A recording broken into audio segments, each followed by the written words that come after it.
Logo depois, o não cumprimento de qualquer lei aprovada em segredo transformava-se em crime. Parte da esquerda brasileira optou pela luta armada. Seu sucesso mais espetacular foi o sequestro do embaixador americano, forçando o governo a libertar estes prisioneiros políticos. Sequestros, bombardeios e assaltos, tanto da esquerda como da direita, não eram normalmente relatados. Jamais se falava em tortura. A segurança interna era a maior preocupação dos militares. Esquadrões da morte de direita eram ativos. Alguns resolveram bombardear teatros, como este, que estava apresentando a peça Roda Viva, de Chico Buarque de Holanda. Após uma investigação parlamentar concluir que o acordo da TV Globo com o grupo Time Life era ilegal, a parceria foi dissolvida em 1969. Roberto Marinho ficou com total controle da TV Globo. Suas concorrentes, Tupi e Excelsior, continuaram seu lento declínio. A Globo centralizou todas as produções no Rio quando o estúdio de São Paulo incendiou. O seguro pago ajudou a TV Globo a impulsionar a construção de uma rede. Em 1969, a primeira estação de TV via satélite deu ao Brasil uma ligação internacional. No ano seguinte, as principais cidades brasileiras foram integradas por uma rede nacional de micro-ondas. A televisão no Brasil não era tanto para entreter o público. Television in Brazil was not so much to entertain the public initially.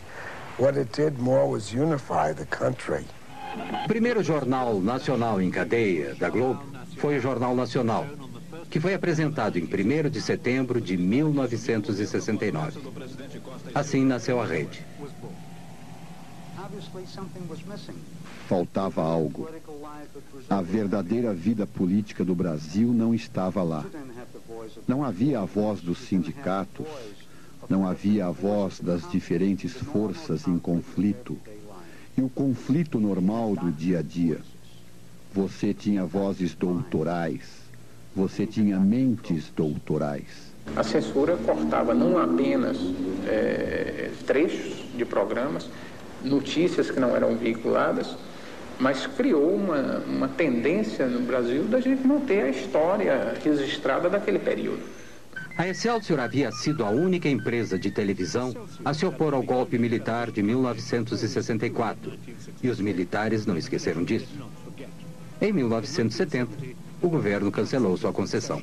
No início dos anos 70, o novo governo do General Médici lançou uma campanha maciça com o slogan Brasil, ame-o ou deixe-o.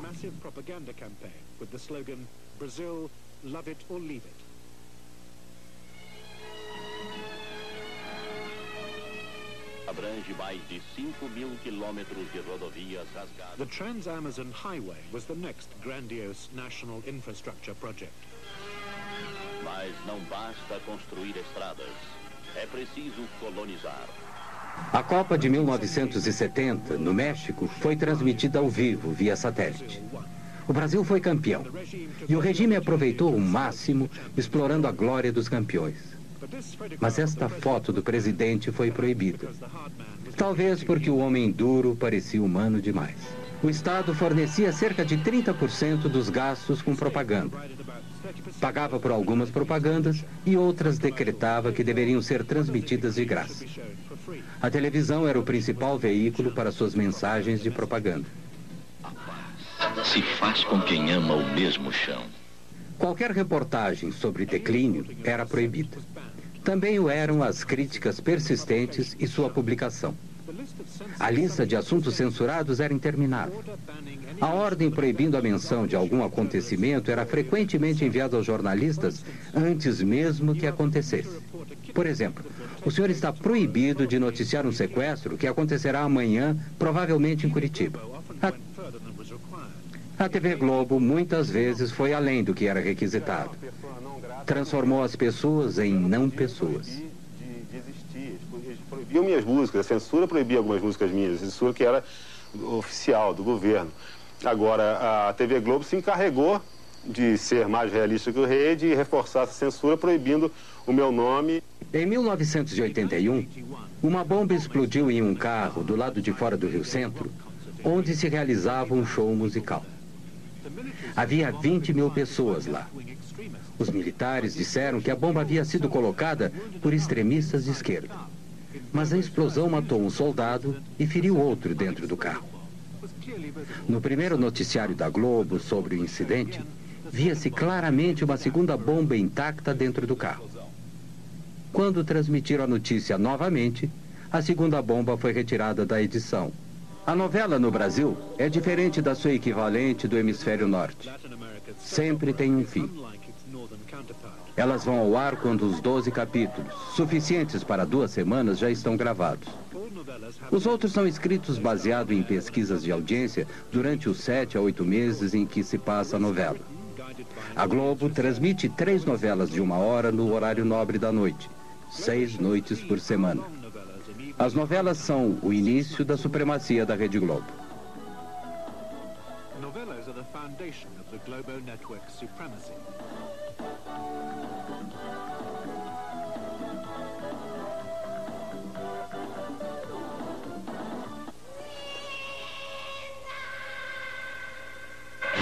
Globo e você, tudo a ver.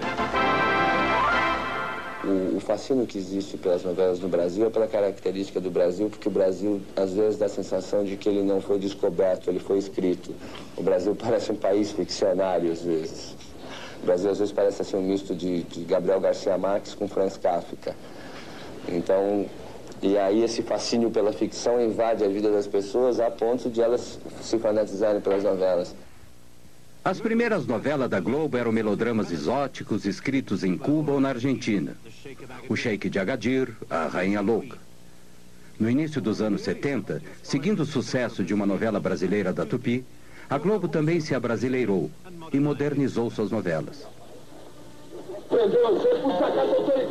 Porque não é um projeto que esqueceu da pobreza, da periferia.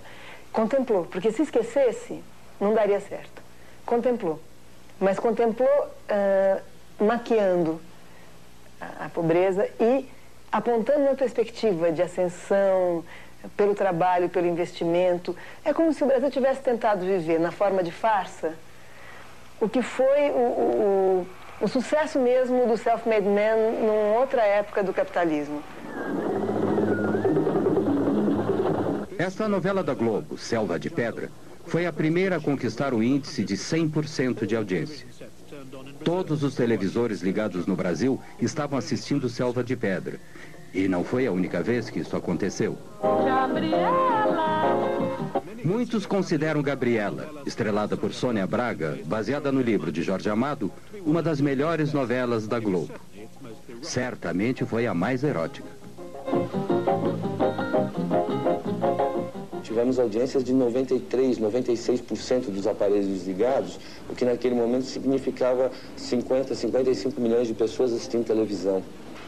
Por isso mesmo a gente costuma dizer que o Brasil, num determinado momento, apesar da dimensão continental, deixou de falar português, que é a língua dele, para falar TV globês.